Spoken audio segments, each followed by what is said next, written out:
మనము హాగరు గురించి తెలుసుకుంటున్నాము. ఆమె ఒంటరిగా గర్భవతిగా ఆ అరణ్య మార్గంలో ప్రయాణం చేస్తుంది.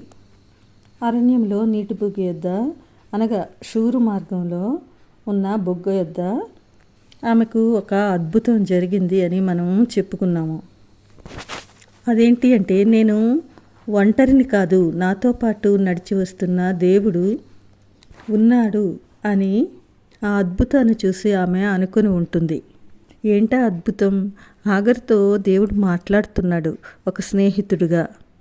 ఆమె ఆ దయనీయ స్థితిలో ఆమెను అర్థం చేసుకొని ఆమెను ఆత్మీయంగా పలకరిస్తున్నాడు. దేవదూత రూపంలో స్వయంగా దేవుడే హాగర్ను పలకరిస్తున్నారు. ఏమని?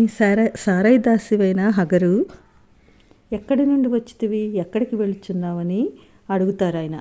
ఆ ఒక్క మాటతో ఆమెకు కావలసినంత ఆదరణ లభించిందనే చెప్పవచ్చు. ఇలా ఆయన ప్రత్యక్షం అవ్వడము ఈ పరిశుద్ధ గ్రంథంలో మనం చాలాసార్లు చూస్తాము. అబ్రహాముకు, మోషేకు, యెహోషువకు వాళ్ళ ఆపద సమయంలో, క్లిష్ట పరిస్థితుల్లో వాళ్ళకి ఏం చేయాలో చెప్పిన దేవుడు హాగరుకు కూడా ప్రత్యక్షమయ్యాడు. ఆమెకు ఎంత గొప్ప ధన్యతో కదా అది. ఆమె అన్యురాలు అని దేవుడు ఆమెను వదిలేయలేదు. ఆయన దృష్టిలో ఆమె కూడా సమస్త మానవాళిని సృష్టించిన సృష్టిలో ఆమె కూడా ఒకతే.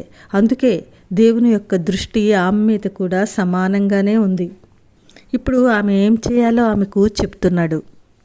నీ యజమాని దగ్గరికి వెళ్ళి, ఆదికాండం 16వ అధ్యాయంలోనే 8వ వచనంలో చూసుకుంటే, దేవుడు ఎక్కడికి వెళుచున్నావని అడిగినప్పుడు అది చెప్పిన సమాధానం ఏంటి అంటే, నా యజమానురైన సారా యొద్ద నుండి పారిపోవచ్చున్నాను అనెను. అప్పుడు దేవుడు ఆమెకు ఈ విధంగా చెప్తాడు, నీ యజమానురాల యొద్దకు తిరిగి వెళ్ళి ఆమె చేతి క్రింద అణిగి ఉండుమని దానితో చెప్పాను. ఇంకా ఆమెకు కొన్ని ఆశీర్వాదాలు కూడా ఇస్తున్నారు. నీ సంతానాన్ని నిశ్చయంగా విస్తరింపచేస్తాను, అది లెక్కింప వీల్లేనంతగా విస్తారం అవుతుందని దానితో చెప్పడం జరుగుతుంది. భవిష్యత్తులో ఆమెకు ఏం జరుగుతుందో కూడా ఆయన చెప్తారు. అప్పుడు అనుకుంటుంది ఆమె, చూచుచున్న దేవుడవు నీవే అని పేరు తనతో మాట్లాడిన యెహోవాకు పెట్టెను అని గ్రంథంలో ఉంటుందండి.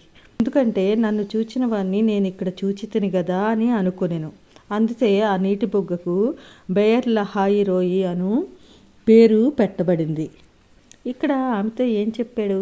నీ యజమానురాల దగ్గర అడిగి ఉండు అని చెప్తున్నారు ఆయన. అది హెచ్చరికతో కూడిన బుజ్జగింపు లాంటిది. హాగరుకు కనువిప్పు కలిగే ఉంటుంది. ఎందుకంటే అక్కడి నుంచి పారిపోవడం వల్ల కలిగిన బాధ ఆమె అనుభవించింది. అంతేకాదు ఆ ఎడారి ప్రాంతంలో తన్ను అర్థం చేసుకున్న ఏకైక దేవుడు ఆమెకు కనిపించారు. వెంటనే ఆమె దేవుడు చెప్పిన మాటకు ఎదురు చెప్పకుండా తిరిగి ప్రయాణం సాగించింది. తనను తాను తగ్గించుకుంది, విధేయత నేర్చుకుంది. తను ఎలా ఉండాలో ఆయన ద్వారా నేర్చుకుంది. ఎందుకంటే కేవలం ఒక్కదానికోసం ఆయన పరలోకంలో నుండి దిగి వచ్చి తనతో మాట్లాడుతున్నాడు అనే విషయం ఆమె గ్రహించింది. ఆయన ఎంతగా తగ్గించుకుంటే అల్పురాళ్ళు, అన్యురాలు అయిన తన దగ్గరికి వచ్చారు అని ఆమెకు ఒక కనువిప్పు కలిగింది. నిజమే, ఎప్పుడైతే ఆయన మాటకు విధేయత చూపిస్తామో, మనల్ని మనం తగ్గించుకుంటామో, ఆయన మన బ్రతుకుల్లో జోక్యం చేసుకుంటారు. మనకు క్షేమకరమైనది ఏదో అది ఇస్తారు, మనకు మార్గాన్ని చూపిస్తారు, మనకు ప్రత్యేక ఆశీర్వాదాలను కూడా ఇస్తారు. అప్పుడు ఆమె పలికిన మాటలు హృదయపూర్వక ఆరాధన, మనసంతా ఆనందంతో ఉప్పొంగిపోయే విధంగా, నన్ను చూసిన వాడిని నేను ఇక్కడ చూచితిని కదా అనుకొని తనతో మాట్లాడిన దేవునికి ఒక పేరు కూడా, చూచున్న దేవుడువు అనే పేరు తనతో మాట్లాడిన యెహోవాకు పెట్టింది. ఆ నీటి బుగ్గకు బెయర్ లహాయి రోయి అను పేరు పెట్టబడింది. నన్ను చూచుచున్న సజీవుని బావి అని దానికి అర్థము.